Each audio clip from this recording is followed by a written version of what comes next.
Alô, turma boa do canal Ave Mais, um grande abraço para todos vocês, um ótimo sábado, que vocês tenham um sábado abençoado ao lado das famílias e nós vascaínos um pouco mais leves, né? Afinal, a gente conseguiu mais uma vitória e olha, a segunda vitória consecutiva. Sim, porque estava difícil sair 2 vitórias consecutivas. As últimas foram em tempos atrás, aí lá no mês de maio, jogando o Campeonato Carioca contra o Madureira na semifinal da Taça Rio e o primeiro jogo da final da Taça Rio contra o Botafogo.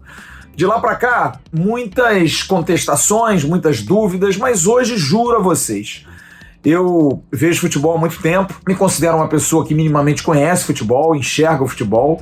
Claro que cada um tem uma visão mais direta ou indireta de um assunto, mas o básico, o que a gente junta de informação durante tantos anos vendo a bola, a gente tem um conceito de futebol. E talvez eu esteja precisando me adaptar a certas situações e não achar sempre que o meu Vasco, o seu Vasco, o nosso Vasco, tem que ser o protagonista de outrora, que sempre jogou para frente, sempre foi ofensivo, sempre foi muito agudo e que mesmo em dificuldades, como por exemplo, para muitos a maior final de Mundial Interclubes entre um time estrangeiro, um time europeu e um time sul-americano, aquele Vasco e Real Madrid, que o Vasco foi protagonista, jogou no segundo tempo para cima, jogou forte, mas perdeu o jogo. E aí aquela discussão que eu também tive em 1994 para os nascidos lá, que já estavam na época por aqui, para os não nascidos a gente conta, em 1994 foi a quebra de um jejum aí de muitos anos sem o Brasil, de 24 anos sem o Brasil ganhar um título. Havia uma expectativa pelo título.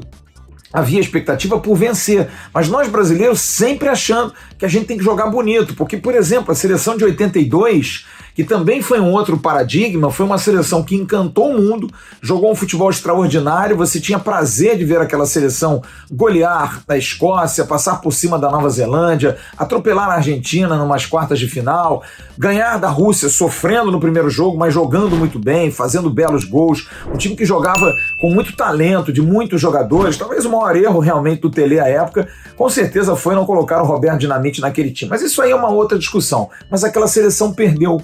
E aí a gente vem para 94, uma seleção que era uma seleção muito robotizada, uma seleção que no final, Raí, que era um dos grandes jogadores, acabou sendo barrado depois de um jogo antes da Copa do Mundo contra a Argentina, que o Brasil perdeu no Maracanã, e o Raí acabou saindo e a seleção brasileira terminou a Copa do Mundo jogando com Dunga, Mauro Silva e Mazinho. 3 jogadores de características muito mais defensivas, claro, com capacidade, mas nenhum deles chegando na área. O Zinho fazia o quarto homem, que também não era um jogador como ia no início da carreira, que era um ponta agudo, passou a ser um quarto homem de meio de campo, adaptado ali, jogando também um bom futebol, e nós tínhamos 2 jogadores espetaculares na frente, Bebeto e Romário.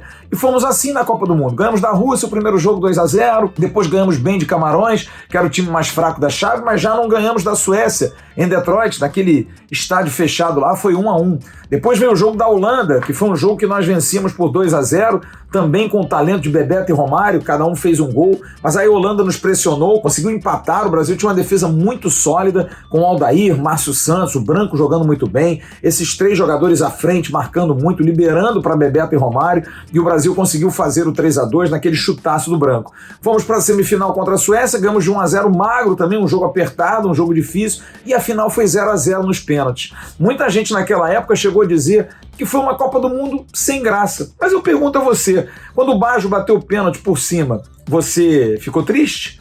Não, todos nós comemoramos, e aí eu acho que é uma discussão. Será que a gente também não exige demais quando o importante é vencer? Ou a gente quer vencer sempre dando show, dando espetáculo, e isso nem sempre é possível? E a gente traz para o Vasco de hoje. E eu estou dizendo aqui, não quero dizer que eu sou favorável. Eu acho que a gente tem que discutir. Estou trazendo aqui a sua reflexão, eu quero ouvir a sua opinião. Será que a gente não está exigindo demais desse time do Vasco? Um time em Série B, um clube com dificuldades financeiras, que teve um orçamento reduzido pela queda para a segunda divisão do Campeonato Brasileiro, de repente não pode fazer grandes contratações, contrata jogadores que estavam ali meio que no ostracismo, tendo que recuperar a forma. Será que a gente não exige demais que o Marquinhos Gabriel seja um Juninho, seja um Ramon, seja um Pedrinho? Será que a gente não exige demais que o Hernando seja um Dedé, por exemplo? Será que a gente não exige demais que o Léo Matos seja um Paulo Roberto, um Luiz Carlos Vinck? Será que não é muita exigência? Será que o Zeca tem que ser o Felipe? Enfim, a gente faz as nossas análises em cima de parâmetros. E é assim na vida, gente. A gente compara uma comida que a gente come num restaurante com uma comida que a gente comeu em outro restaurante. Mas às vezes tem particularidades numa comida ou outra, um molho, um tempero colocado num restaurante que traz uma diferença. Nem todo mundo faz pratos iguais, nem todo mundo faz tudo igual. Copiar, às vezes, as receitas dá certo, mas o bom chefe é o que consegue adicionar, colocar uma pitada. Mas, às vezes, isso não é possível quando você não tem condição de ter um grande chefe. E é o que o Vasco tem hoje. O Vasco tem um treinador bom, um treinador que só treinou equipes intermediárias e pequenas do futebol brasileiro, que talvez esteja adequado à realidade da Série B, e volto a dizer, não é uma opinião que eu esteja adorando dar, mas talvez seja algo que a gente precise refletir. Acostumar-se a isso? Talvez nunca, mas pelo menos não achar tão ruim se no final das contas a gente vencer. Só que eu coloco algumas coisas também que me trazem a reflexão. A questão, por exemplo, de você jogar numa maneira tão defensiva, tão atrás, jogando na forma reativa, como se fala hoje em dia. O Vasco, por exemplo, ontem fez um bom jogo no primeiro tempo, marcando um pouco mais alto, foi assim que saiu o gol, Germancano induziu o zagueiro ao erro, roubou a bola, esperou o time chegar, tocou o Léo Matos e recebeu na frente. Mas jogar dessa forma como o Vasco jogou no primeiro tempo, roubando a bola, jogando em velocidade, transição rápida, talvez seja uma alternativa. É ruim porque você termina o primeiro tempo, por exemplo, com 69% de posse de bola contra 31%. Nossa, 69% para o Sampaio Corrêa. Mas o final do jogo, 1-0 para o Vasco. E aí vem o segundo tempo. O segundo tempo os dois times cansam, é normal. Os dois times até equilibram a posse de bola, porque o Sampaio Corrêa também não é o Barcelona, também não é o Real Madrid, não é o United, para ter posse de bola e ganhar o jogo, porque não é lógico isso, não é sempre assim. Quem se lembra daquela semifinal de Champions League entre Chelsea e Barcelona, que o Barcelona faz uma pressão absurda, faz uma pressão enorme em 2012, se não me engano, faz uma pressão em cima e o Ramires acaba fazendo o gol da vitória do Chelsea, que acabou depois na final do Mundial Interclubes contra o Corinthians. Então tem todo um molho nesse negócio chamado futebol que a gente precisa analisar. Volto a dizer, feliz eu não estou, não pelo resultado. O resultado é bom, a colocação anima, é importante, mas eu fico sempre na dúvida de que em algum momento isso não vai dar certo. Só que está dando e está fazendo um time mais forte na defesa, um time que já não toma gol há 2 jogos, já consegue ser mais forte, na bola aérea já não tem tanta preocupação, jogadores marcando, Leandro Castan fazendo partidas absurdamente boas, o Hernando subindo de produção, o Vanderlei dando segurança lá atrás, enfim, um time que começa a se moldar a jogar a Série B. Talvez esse time não vá ser do ano que vem para jogar a Série A. Talvez se esse time estivesse jogando a Série A, a gente estaria perdendo. Então eu queria levar isso para reflexão. A gente tem um final de semana um pouco mais tranquilo, a gente tem um final de semana um pouco mais feliz, com uma colocação um pouco melhor, claro, melhor, estando aí entre os 5 para brigar pelo acesso, que é o nosso grande objetivo, mas o time não joga o futebol dos sonhos. Será que a gente não está muito exigente? Será que a gente não está com pouca paciência também, querendo colocar parâmetros antigos para o futebol de hoje em dia?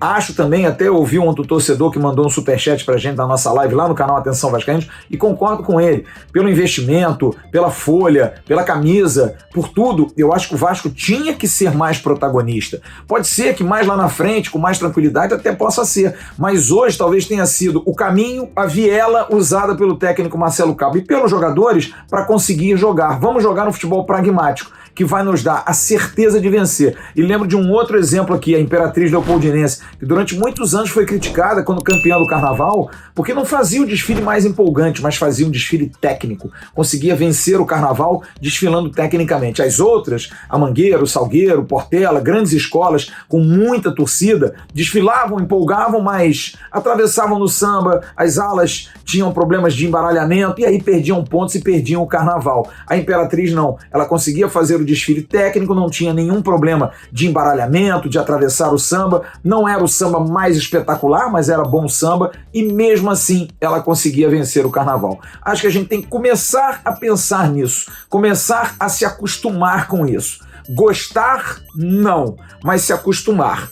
Eu vou ser assim, vou tentar entender e ver o futebol do Vasco em 2021 de uma maneira diferente. Espero que você também possa ter essa compreensão. Vem com a gente ficar aqui no divã que vai ser esse Vasco nesse ano de 2021.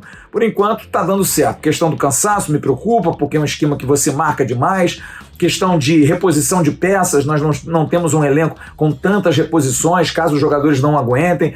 Jogadores que possam propor dentro desse esquema melhores características, mais jogadores velocistas na frente, meias de melhor velocidade. Acho que Marquinhos, Gabriel e MT são muito lentos. O Marquinhos Gabriel até ainda vai, mas o MT principalmente é muito lento. A presença do Zeca também é um jogador que ali na esquerda não traz agudo pro lado, acho que fica um lado muito nulo. Tem algumas coisas que precisam ser analisadas para que esse esquema seja o melhor, mas é bom lembrar, esse time que jogou ontem é quase o mesmo time que jogou contra o Flamengo na nossa melhor atuação, só que a gente jogou numa atuação brilhante, perfeita, segurando as pontas, marcando muito, saindo bem no contra-ataque contra o Flamengo.